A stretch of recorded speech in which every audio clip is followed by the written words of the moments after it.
On a warm summer day in the Lumbridge market, a new player is ready to start their PVM adventure. Wow, I finally got all 80 combat skills. Only level 80s? Get good, kid. Don't listen to him, man. Congrats, brother. That's awesome. Thanks, man. I think I'm ready to get into PVM now. Heck yeah, man. Make that money. But I got a slight problem. What's wrong, man? I really don't understand these ability thingies. Well, what combat style are you trying to learn? I think I'd really enjoy learning the range style. Well, that's awesome, man. I have the perfect PVM video for you. Woohoo! Let's go! Hello everyone, I hope you're having a fantastic day so far. If you're clicking on this video, it's because you want to understand the range combat style. So this is the ultimate ability breakdown, range edition. So by the end of this video, I hope you guys will understand everything about basics, thresholds, and abilities for the range style, and kind of what they do, and a little bit of how to use them. And before we get into this video, quick shout out to I'm Tim for commenting on our last video. You, my good sir, have won yourself 69 GP. If you guys want a chance to win 69 GP, make sure you comment down below the boss you're trying to learn with this combat style. Without further ado, let's go ahead and get into this range guide.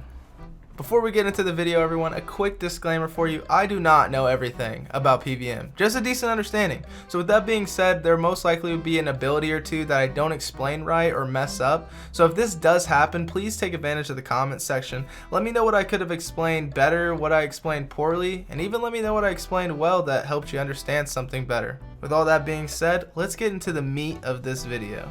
Alright, so let's start it off with basic abilities. We have to walk before we can run kind of situation. So, what is a basic ability? Basic abilities are going to gain you 8% adrenaline each time they're activated. Now this could be different depending on specific relics that you have activated from archaeology, but 8% is the baseline.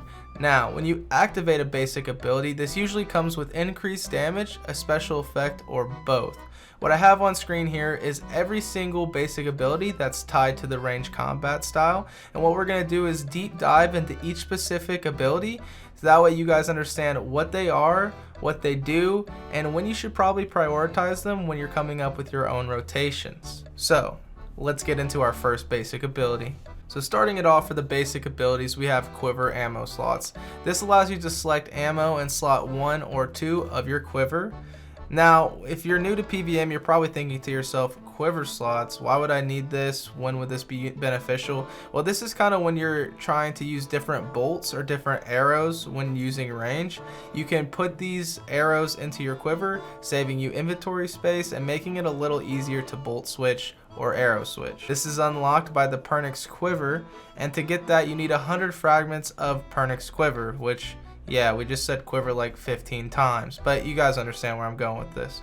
This costs 0 adrenaline to use, obviously, because you're just switching, and you don't gain any or lose any. It's kind of a neutral ability. This basic is definitely on the lower end of priority. It will increase your DPS when you're up into the higher level of PVM. However, starting off, this is something I wouldn't worry about and wouldn't try to work into my rotation. For our next basic ability, we have piercing shot, shoot the target, ratata, doing 18% to 94% ability damage. Now, if the target is bound or stunned, this is going to be dealing 37% to 188% ability damage. Overall, piercing shot is a weaker ability, so it'd be low priority, but if your target is stunned or bound, you might want to work piercing shot into your rotation because that additional damage will make it better than some default basic abilities.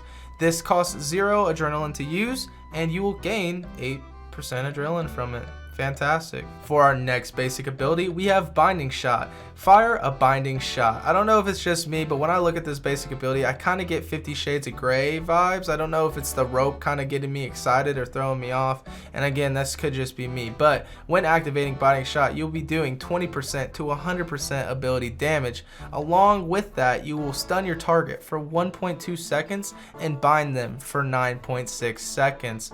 To activate this ability, it costs 0 adrenaline, and you will gain 8% adrenaline. Now, in a whole, Binding Shot's probably low priority when it comes to your rotations, but if you're in a situation where you need a stun, then maybe Binding Shot's a good option for you. And if you do activate Binding Shot and you have other basics on cooldown, that would be a situation when you would use Piercing Shot because you have that increased damage. For our next basic ability, we have Demoralize. Intimidate the target, and when you intimidate them, you'll be doing 20% to 100% ability damage. This is followed by a stun that lasts 1.2 seconds, and if they're a smaller target, you'll knock them back 1 tile. This is super similar to the melee ability Kick. If you guys don't know what that is, I will have a time card up at the top. We did a melee ultimate ability breakdown super similar to this. I would recommend it, and it will help you guys understand all the melee basic abilities. But to unlock Demoralize, you will read the Scared Tactics book, which you can acquire from killing unspeakable horrors. The adrenaline cost is 0, and you will gain 8% adrenaline. So typically Demoralize is a low priority when it comes to building rotations, but again, if you're in a situation where you need a stun to stun a specific target or an ability, then I would definitely think about working Demoralize into that rotation. For our next basic ability, we have Escape. Leap backwards to maintain range. You will leap backwards 1 tile short of your maximum range of the ranged weapon you're using, and if you're not using one, then you'll just jump back 7 tiles. If you do have the double escape codex, this will allow you to use escape 2 times instead of 1. This ability is one that you wouldn't add into your rotation. It's more of a situational ability. It will cost 0 adrenaline to use, and like the quiver, this is no adrenaline lost, no adrenaline gained. It's just kind of a situational basic ability that you'd use given the right circumstances. For our next basic ability, we have Snipe. Fire a precise shot, and when you fire that shot, you're going to be doing 125% to 219% ability damage after 1.8 seconds. This is our first channeled attack, and if you guys don't know, a channeled attack is basically any ability that takes a certain amount of time to completely activate and do all the damage.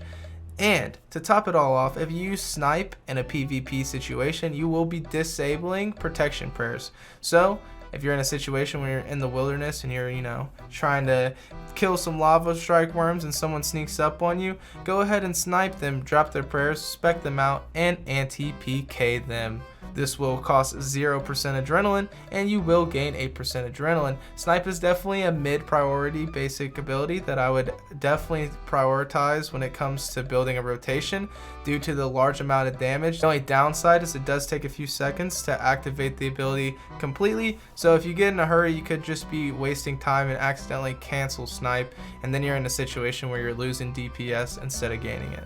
Ability, we have Fragmentation Shot. Fire a shot which fragments on impact, causing the target to bleed. With this bleed, you'll be doing 20% to 37% ability damage every 1.2 seconds over 6 seconds. This is a damage over time ability, so if you guys don't know what a damage over time ability is, it's basically any ability that takes a certain amount of time to deal out all the damage that it could do.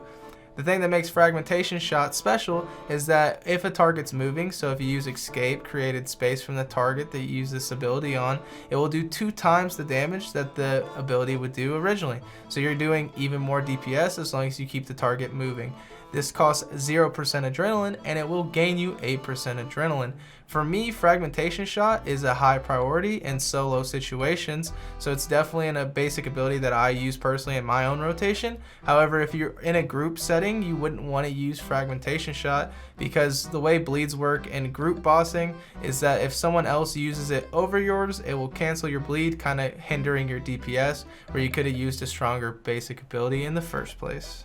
For our next basic ability, we have Corruption Shot. Corrupt the target, causing them to take damage over time. This ability will deal 33% to 100% ability damage every 1.2 seconds over 6 seconds. This is a damage over time ability, super similar to Fragmentation Shot. However, the thing that makes Corruption Shot special is every 1.2 seconds, damage spreads to nearby enemies and is reduced by 20% of the initial damage, basically meaning that Corruption Shot is a AoE ability. Also, damage will spread to active opponents in PvP only, so if you're in a PvP situation, you don't have to worry about skalling. If someone attacks you and they skull, when you use Corruption Shot on them, it won't spread. This ability is unlocked from the Mazdeck Ability Codex, which is acquired by doing raids or just buying it off the Grand Exchange. Adrenaline cost is 0%, and you will gain 8% adrenaline when activating this ability. Corruption Shot is definitely a high priority due to the fact that it's one of the strongest basic abilities that we do have for range, and it's one of the first basics that I activate in all of my range rotations. So I definitely would focus up on getting a Mazdeck Ability Codex and unlocking Corruption Shot for yourself. For our first basic ability, we have Needle Strike. Launch painful needles at the target. This will be our first dual wield only ability, but with this ability you will deal 31% to 157% ability damage. The thing that makes Needle Strike special is you gain 7% damage increase to the target on your next attack. This has a 0% adrenaline cost, and you will gain 8% adrenaline. Needle Strike is definitely a high priority basic ability, and it's actually the first basic ability that I activate when doing all my range rotations. The thing that makes it so special is that you gain 7% damage to your next attack, so it's always good to use Needle Strike and then follow it up with a super hard hitting basic ability like Snipe or Corruption Shot to deal that extra DPS damage. For our next basic ability, we have Dazing Shot or Greater Dazing Shot. Shoot an arrow that detonates on contact. This is going to be our first two-handed only ability, and what I have done for you guys is the yellow text is what the greater adds to the original basic ability. This ability will be dealing 31% to 157% ability damage, and the target suffers a 10% decrease to accuracy on their next hit. If you have Greater Dazing Shot on, you're able to apply stacks of punctures to the target that deal 8 to 10% ability damage every 1.8 seconds for 9 seconds. Punctures can be stacked up 10 times, with each stack resetting the duration. Basically, with the Greater Dazing Shot, you build up these stacks, and then with one of the thresholds that we'll touch on later, you're able to utilize these stacks to deal a large amount of damage. This ability is unlocked by Shattered Worlds, and it costs 63 million Shattered Anima, so a little bit of a grind. The adrenaline cost is 0%, and you will gain 8% adrenaline when activating this ability. Greater Dazing Shot is definitely a high priority for any two-hand ranged weapons, and it's one of the first abilities similar to Needle Strike that you activate during your rotation. For our next basic ability, we have Ricochet or Greater Ricochet. Fire a shot which ricochets off the target, dealing 20% to 100% ability damage, and it will damage up to 2 additional targets. Now this is where things get spicy. If you have Greater Ricochet unlocked, the primary target will be hit for an additional 10% to 50% ability damage for each ricochet shot that cannot find an additional target. Basically saying that if you're in a 1v1 boss fight and you use Greater Ricochet, instead of hitting the boss with 1 attack, you'll hit him with 3. Now if you have Chroming 4 perk on one of your weapons, you can actually hit up to 5 times for one basic ability, which is just a lot of DPS that you can be doing with one attack. This is unlocked by the Greater Ricochet Codex, which is dropped from Raksha, or you can buy off the Grand Exchange for a hefty price. The adrenaline cost is 0%, and you will gain 8% adrenaline when activating this ability. Greater Ricochet is definitely a high priority ability, which I always prioritize when it's on cooldown. However, Ricochet itself is a low priority, so if you don't have the greater version, I wouldn't necessarily prioritize Ricochet, but if you have Greater Ricochet, it's definitely a strong ability, especially in solo encounters with a one-on-one situation. Now that we've covered all the basic abilities, let's go ahead and talk about threshold abilities. What's a threshold ability? Well, typically threshold abilities require 50% adrenaline to activate and come at a cost of 15% adrenaline. Generally, when you activate a threshold ability, you'll be dealing more damage than a basic ability, and they typically come with stronger effects. Down below, I have 6 of the threshold abilities that are tied to the ranged combat style, and what we're going to do is similar to what we did with the basic abilities and talk about each one specifically. That way you know when you should use the threshold, what they are, and how you should prioritize them. For our first threshold ability, we have Salt the Wound. Perform a Copa de Grace. This ability will deal 37% to 188% ability damage. and it will deal an additional 18% ability damage for each stack of puncture on the target. Resets the duration of the puncture on target, does not remove any stacks of punctures from target. Basically, Salt the Wound is the counterpart to Greater Dazing Shot. You unlock them the same way, and when you unlock one, you get the other. Again, the unlock comes from Shattered Worlds. It costs 65 million Shattered Anima, so a little bit of a grind, but not too bad. What this ability does is you build up those stacks with Greater Dazing Shot, and then you would have the Adrenaline to activate Salt the Wound, dealing that 37 to 188% ability damage with that additional damage from each puncture. Now, typically this is a low priority when it comes to thresholds, but given the right circumstances, this would be a super powerful threshold ability to activate. Like most threshold, the adrenaline cost to activate this ability is 50%, and you will lose 15% adrenaline. For our next threshold ability, we have Rot, Severely Intimidate the target, and when you intimidate them, you'll be doing 40% to 200% ability damage. On top of that, you'll also stun the target for 3.6 seconds, and if they're a small target, you'll knock them back one tile. This is in comparison to the Stomp threshold ability from the melee style, and this is unlocked by the Scare Tactics, and you will get a Scare Tactic book from Killing Unspeakable Horrors. To activate this ability, you have to have 50% adrenaline, and it will come at a cost of 15% adrenaline. Rot for me is a low priority threshold ability due to the fact that it's not necessarily one of the stronger ones in terms of damage. However, if you're in a situation where you need to stun or stun an ability, then Rot is definitely a good choice, and I would think about working that into your rotation.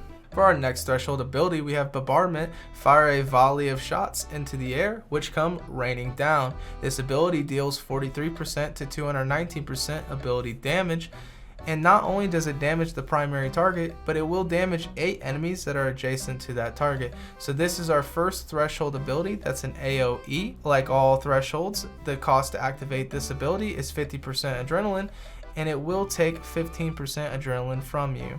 Bombardment is definitely a low priority due to the fact that the damage isn't that significant, but if you're in a situation where all your other thresholds that are prioritized on cooldown, I would definitely think about working Bombardment into your rotation, especially if you need that AoE effect. For our next threshold ability, we have Tight Bindings, fire a shot with strong binds. This is basically our 50 Shades of Grey V2 ability, and with this ability we'll be dealing 40% to 200% ability damage. You'll also stun your target for 3.6 seconds and bind the target for 9.6 seconds. Like most threshold abilities, it will cost 50% adrenaline to activate this ability, and you will lose 15% adrenaline. Tight Bindings is definitely a lower priority when it comes to damage for thresholds in the range combat style, but if you're in a situation where you need a stun and everything else is on cooldown, Tight Bindings is definitely a great option. For our next threshold ability, we have Shadow Tendrils. Shadow Tendrils whip at your feet before striking the target. With this ability, you'll deal 66% to 500% ability damage to the target, but at a cost, you'll be dealing 33% to 250% total ability damage to yourself over the span of 2 to 5 hits. To unlock Shadow Tendrils, you have to read the Codex Ultimatus, which is unlocked from the Dig Site quest. Like all other threshold abilities, it will cost 50% adrenaline to activate this ability, and you will lose 15% adrenaline. Shadow Tendrils is definitely a high priority because this is the strongest threshold that we've seen so far. The only downside is you do take a little bit of recoil damage from that. However, it's definitely a priority when it comes to your rotations and getting out as much damage as possible. For our next threshold ability, we have Rapid Fire, rapidly fire at the target. This ability will deal 150% to 752% total ability damage over 4.8 seconds in 8 hits. This is a channeled attack, and you will also bind your target for 6 seconds. Like all other threshold abilities, you will need 50% adrenaline to activate this ability, and it will take 15% adrenaline from you. Rapid Fire is definitely a high priority because this is one of the strongest threshold abilities that we have for the range style, and you're able to deal so much damage over the span of 5 seconds. If you haven't yet, I definitely work Rapid Fire into your rotation as soon as possible. For our final threshold ability, we have Snapshot. Fire 2 shots in quick succession. For our first shot, we'll be dealing 100% to 120% ability damage, and for our second shot, we will be dealing 100% to 210% ability damage. Like all other threshold abilities, we'll need 50% adrenaline to activate this ability, and it will come at a cost of 15% adrenaline. Snapshot is definitely a high priority when it comes to threshold abilities because you're able to get 2 hard damaging attacks out in the same game tick. If you're not using Snapshot in your rotation, I definitely start using it now. This is the first threshold that I activate myself when I'm going through my own DPS rotations, and I would definitely recommend it. Now that we've covered all the basic and threshold abilities, let's talk about the ultimate abilities. What's an ultimate ability? Well, ultimate abilities require 100% adrenaline, and when you do activate an ultimate, it does drain the bar completely. But when you activate one, you deal large amounts of damage, and typically they provide a super powerful effect. On screen I have 4 of the ultimate abilities that are tied to the ranged combat style, and just how we did with thresholds and basics, we're going to talk about each one specifically, when they'd be good, how you should prioritize them, and kind of how they work. So let's get into it. For our first ultimate ability, we have Unload. Unload both your weapons at the target's current location. This is a dual wield only ultimate ability, and you'll be able to deal 380% to 840% total ability damage over 4.8 seconds in 4 hits. This is a channeled attack, and like all ultimates, it will cost 100% adren, and you will lose all of your adrenaline. Unload is a low priority ultimate ability. Although you do a lot of damage within those 5 seconds, there are other ultimate abilities that give you more added benefit to use them over Unload, and that's why it's a low priority for me. For our next ultimate ability, we have Deadshot. Fire a deadly shot at the target, causing them to bleed. This ability does 37% to 188% initial ability damage, which is then followed by 62% ability damage every 1.2 seconds over 6 seconds. This is a damage over time ability, just like most bleeds. Like most ultimates, this comes at a cost of 100% adrenaline to activate, and you will lose all your adrenaline. Deadshot is definitely a little bit higher than Unload when it comes to priority in a rotation due to the new capes that you can get from Zuck, but it's definitely a lower priority because you have more ways that you can optimize your adrenaline. For our next ultimate ability, we have Incendiary Shot. Fire an explosive shot at the target. This is a two-handed only ultimate ability that deals 250% to 350% ability damage after 3 seconds. This is also an AoE ability, so not only are you going to damage the primary target, but you're going to damage up to 8 other enemies within that perimeter. Also, critical strikes generate 10% extra adrenaline for 30 seconds. Like most ultimate abilities, the adrenaline cost is 100% to activate this ability, and you will lose all your adrenaline. Incendiary Shot is a mid-tier priority for me, mainly because in higher level PVM, usually you'll use Incendiary Shot on a dummy to kind of build back up your adren a lot faster to then Def Swiftness, which hint, we're getting into that next. But it's not necessarily something I'd prioritize when I'm starting to learn my rotations. It's just kind of a niche way to utilize Incendiary Shot to be able to do more DPS quicker at the start of a fight. So that's kind of why it's mid-tier for me. I wouldn't stress about it too much, but we will get into the bread and butter on this next one. Now, for our final ultimate ability, we have Death's Swiftness. Create a shroud of death at your location. While in the shroud, range damage is increased by 50%. And if the target is within your shroud, you'll deal 10% to 20% ability damage every 1.8 seconds that they're inside of the shroud. Now, this is unlocked by the World Awakes quest, and it is definitely a fun quest. Like most ultimate abilities, they cost 100% adrenaline to activate this ability, and you will lose all your adrenaline. Def Swiftness is definitely a high priority, and it's going to be the ultimate ability that you use 99% of the time.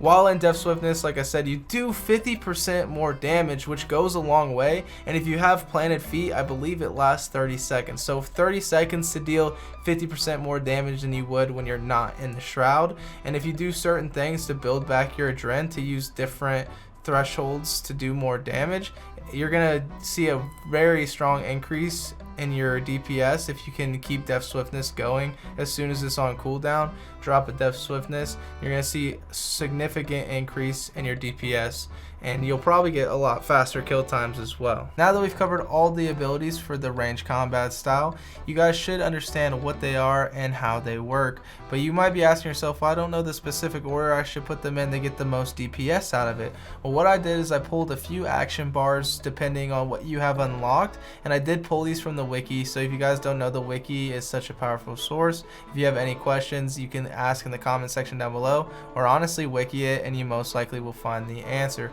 I do have these action bars for dual wield and two-handed, so we'll cover the dual wield one first. As you can see, that top action bar there is if you have no special abilities unlocked, you can go ahead and put Revel on. You will do a decent amount of DPS, but obviously this isn't for optimal DPS. These action bars are just based off of what you have unlocked to do increased damage. Now, once we get into the rotation videos that I'll be making further on down the line, then you'll understand like how you should use and queue your abilities in order to do the optimal DPS. But these are just to get you a borderline DPS to kill things a little bit quicker and understand the abilities. The second action bar is if you have Def Swiftness unlocked. The third action bar is if you have Def Swiftness and Corruption Shot unlocked. And the fourth one is if you have Death Swiftness, Corruption Shot, and Greater Ricochet, considering you have Chroming 4 on your weapons. Like I said, that bottom bar is going to be the strongest out of the 4 that we have on this slide, but again, it's not optimal DPS. It's just going to help you get a little bit faster kill times and give you an idea of how a rotation should look. Moving on to the two-handed action bars, it's kind of set up exactly the same. As you can see, that first action bar is if you have no special abilities unlocked. The second, if you only have Death Swiftness unlocked. The third is if you have Death Swiftness and Corruption Shot.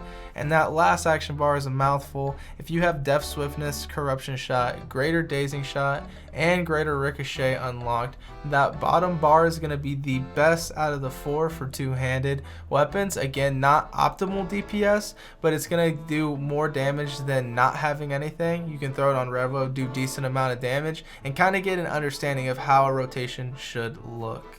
But I believe that's going to bring us to the end of the video, guys. Alright, if you guys made it this far in the video, I really appreciate all the support. I hope by this point you guys have learned a little bit about everything when it comes to the range combat style, and you guys can call yourself experts. If you did enjoy the video, make sure you leave a like, comment down below any questions you may have, and subscribe to the channel for more RuneScape 3 content. With all that being said, I hope you guys have a fantastic day, and I will see you in the next video. Peace.